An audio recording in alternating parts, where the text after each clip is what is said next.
Have you been trying to find or flip profitable cars but just can't seem to find one that yields a good profit when it comes time to sell the car? Well, don't worry, in this video I'm going to show you the A to Z process of inspecting a used car so that you can be confident it has that genuine profit potential before you decide to buy it. For more on every step of the car flipping process, subscribe and hit the notification bell so you don't miss the next weekly video. My name's Benjamin McShannock and welcome back to Ben Flips Cars. And using the methods I'm about to show you, I was able to find this fantastic condition Holden Cruise for just $3,200 with a roadworthy. If you haven't seen the previous video I did on inspecting a used car where we go in depth on inspecting the vehicle's interior, I'll pop that up in the corner now so that you can go check that part out first. This video will make a lot more sense following that one. Now that we've finished our thorough interior inspection of the vehicle and found no substantial issues that make us want to end our inspection and walk away from the vehicle, the final part of inspecting our used car is going to be taking the car for a test drive. Now, I want to make it clear that if you've already found significant issues while doing your thorough inspection of the used car, significant enough that you already know that you won't be buying the car, then don't take the car for a test drive. Don't waste the seller's time. However, on the other hand, if you haven't found any issues that are going to stop you from buying the car, then you must take the car for a test drive before buying it. The test drive is the final essential step you want to take for inspecting a used car. Skipping this could mean missing significant costly issues that the car has while driving. And if the seller won't give you a test drive, then just walk away. It's not worth taking that risk. It's more than likely that the seller's trying to hide something from you if they won't let you take it for a test drive. So the first good tip for the test drive is you want to make sure that you turn the music off, turn the air down low so it's not too loud, and then that way you're going to be able to listen for any unusual noises as you're test driving the car. You might even want to, at times, lower the car's window so that you can better hear what's going on outside the car and if there's any funny noises as you're test driving it. If the seller's constantly trying to turn the music up or talk whilst you're doing the test drive and seems like they're trying to distract you, it could be a sign that they're trying to hide bad noises that the car makes during driving, especially if it's during particular things like going over speed humps or taking particular turns. Can be a little bit suspicious. Now, I don't have my driver's license at the moment, but let's pretend I'm taking the car for a test drive. So the first thing you want to do before you even take off, you want to get the steering and turn it lock to lock, all the way to the right and then all the way back to the left and back to the center. The steering is under the most strain when the car isn't moving, so doing a stationary turn, lock to lock, should reveal any issues that the car has with the steering. The steering should feel smooth, consistent, tight and predictable. Look out for any grabbing or any excessive noise as you're turning the wheel from lock to lock. And also, it's worth mentioning, you'll hear when I get to full lock here, just listen for this. There's a bit of a noise. Don't worry if you do hear a bit of a noise as you've got the car at full lock whilst doing your steering test, because cars with power steering, most of them have basically a blow-off valve in the power steering pump, and that blow-off valve opens when the car hits full lock, so that's nothing to worry about, completely normal. If the car has parking sensors and cameras, you want to be sure they all work.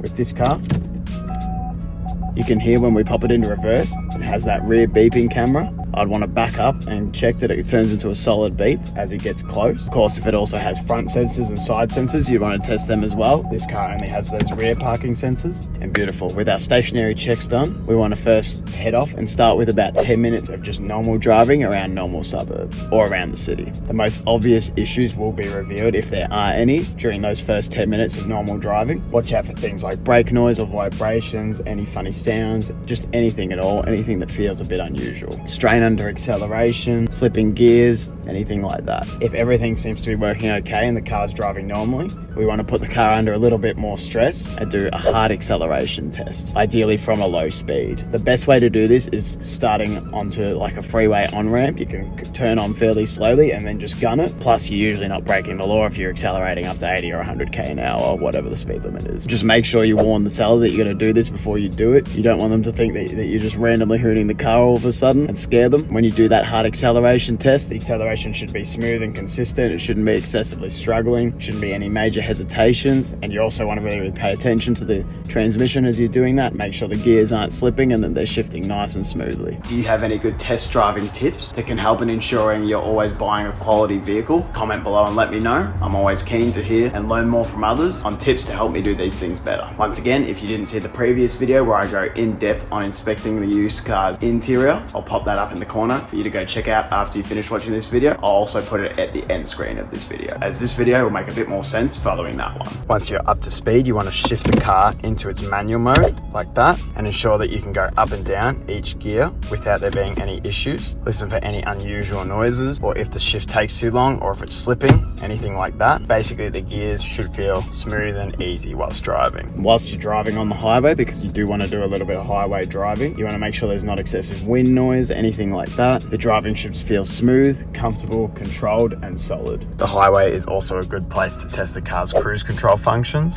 We can switch it on. You can see that the cruise control symbol pops up, and then you want to test that all the features work, cancellation, that you can go up and down, and of course you also want to check that when you hit the brakes that the cruise control also deactivates. You don't want to be stuck with the cruise control on, because that's obviously pretty dangerous. With most cars, you need to be going at least 40k an hour for the cruise control to kick in, so that's why the highway is a good time to test it. Then once you're off the highway and you go down a quiet street with no cars behind you, you also want to do a hard brake test. Again, you want to warn the seller before you do this. You don't want to just throw them around the cabin and give them a fright. In fact, you should really ask them if it's okay to do it, but you definitely want to do that test. When you slam the brake, you should feel the ABS kick in, and you should feel it pumping up and bouncing up against your foot when you're braking really hard. And the brake pedal should feel firm, not go too long, and have a nice even pressure as you're doing the hard braking. Also, ensure the car brakes straight and predictably as you're doing that brake test. You don't want to feel it pulling significantly to any one side and feel like you're going to lose control as you're braking really hard. And again, there shouldn't really be any unusual noises or vibrations as you're braking. It just should be smooth, straight,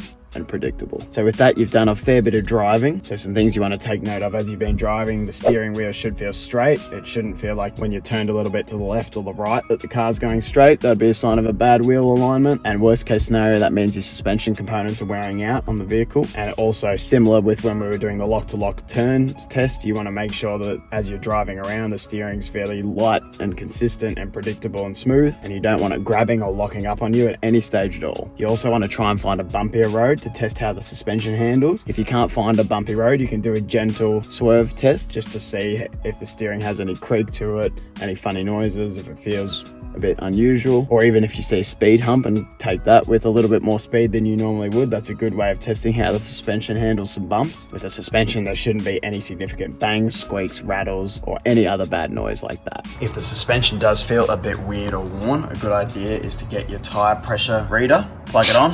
See what PSI that the car's tires are at. You can see in this case we're at about maybe 35, 36 PSI, which is good and normal. But if it's really low, say it was down at 20 PSI or below, significantly low tire pressure can lead to an unusual feel in the suspension. So if you do find it's low, it's worth pumping the tires up and continuing your test drive to see if that resolves any unusual feel in the suspension. Another thing, when lifting off the accelerator, you want to take note of how the car coasts. In general, diesel vehicles will pull up a little bit more when you're coasting, so you can expect that if you're test driving a diesel car. But in general, there shouldn't be any significant dragging or pulling in a particular direction or anything like that when you're just lifting off the accelerator and coasting. Also, as you're driving, you want to take note of all the gauges on the dashboard. Obviously, make sure your revs and speed are working, but then also make sure the fuel is coming down slowly, especially if you've got the fuel on the electronic dash there, and make sure that the car's coming up to its coolant temperature and holding in about the middle or at about 90 degrees. You don't want it to be overheating, of course, and you also don't want it to be not getting up to temperature. Once you complete the test drive, it's worth OBD scanning the car again. We showed you how to do this in part 2 with the engine checks, because we want to check if there's any fault codes or check engine lights that have shown up during the test drive. And finally, with the test drive now complete, it's worth going under the car again and having a look to see if there's any more leaks, drips, anything like that. Use your torch, especially around the engine bay in particular. See if anything started leaking during the drive. As the fluids heat up, they're more likely to leak out and show up. During the test drive, make sure you ask the seller any questions that come to your mind throughout. And also, in general, ask yourself, does the car feel reliable to drive? Does it feel like something you could happily own and feel comfortable driving? Because it's most likely when you have a potential buyer coming along, when you've completed the flip, if you're going to buy this car, then they're going to be asking themselves the exact same thing. So you want to make sure it feels like a good, reliable, solid car. And here we go, with us having done our due diligence, inspected the car's engine bay, the exterior, the interior, and now done our test drive. It means we've now finished doing our full inspection on this car that we believe to have profit potential. And with that, it's finally time to make the decision of if we feel that the car is in a state where we're going to be able to get it back into that like new condition that I've mentioned several times throughout the series. And if we think so, then it's time to negotiate with the seller so that we can buy the car for no more than our max purchase price than we decided on in part 2 of finding a car with profit potential. And I'll pop that video I'm referring to up in the corner now for you to go and check out. I'm going to cover negotiating with the seller and buying the car in depth in the next video, so be sure to subscribe and turn on notification bells so you don't miss that video. And I'll also pop it up in the corner once it's released. Once again, if you missed the previous video where I go in depth on how to inspect a used car's interior, it should be up on screen now. Comment below with any questions you may have, or to message me directly. I'm also on Instagram and TikTok, also at Ben Flips Cars. Like the video to help me out with the YouTube algorithm, and subscribe so you don't miss the next weekly car for build video. My name is Ben McShannock, and thank you very much for watching Ben Flips Cars.